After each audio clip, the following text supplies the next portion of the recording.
Hello mga mare, thanks God nakasurvive jud me sa 24 hours challenge overnight sa bundok ng Tralala. Na kami lang dalawa, 24 hours later, buti na lang nakatulog kami konti. Umaga na pero kailangan naming bumangon para pumunta sa falls at magpabasa lang sa tubig. Ito, naglalakad na kami papuntang falls. Kami palang dalawa ni babe ko ang tao dito sa bundok. Kasi sobrang aga pa, wala pang katao-tao dahil kami nga lang dalawa ang nag-overnight. Nakakatakot nga kasi maraming mananap nagsitakbuhan.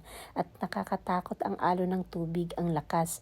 Nakakatakot maligo. Tapos may nakita kaming isang lalaki dyan. Akala ko may dalang baril. Yun pala, kameraman. Siya, nagpipicture din siya dito sa falls. Tapos maya-maya niyan, may dumating na mga tao. Naligo dyan sa falls. Hanggang 12 lang kasi kami dyan, yung oras na binayaran namin. Hinintay pa namin yung may-ari ng resort dahil mag-lunch kami sa restaurant nila. Hindi ko lang na-videohan kasi gutom na kami at gusto ko nang umuwi at matulog dahil kulang kami sa tulog dahil sa takot ng mga huni ng uwak. Ha ha ha. Charge to be experienced. Kaya, enjoy lang ang buhay mga mare. Ayan, naglalakad kami papuntang falls. Tapos, ang ganda-ganda ng ng mga tanawin. Kaso lang, marami talagang mananap ang nagsisitakbuhan dyan.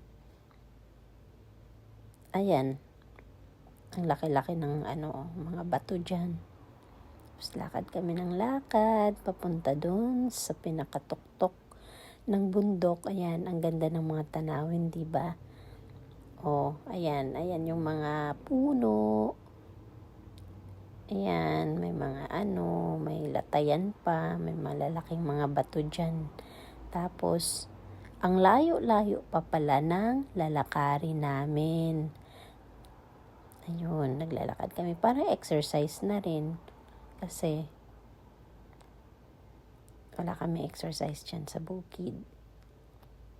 Ngayon, lakad ng lakad hanggang sa makarating dun sa tuktok ng bundok.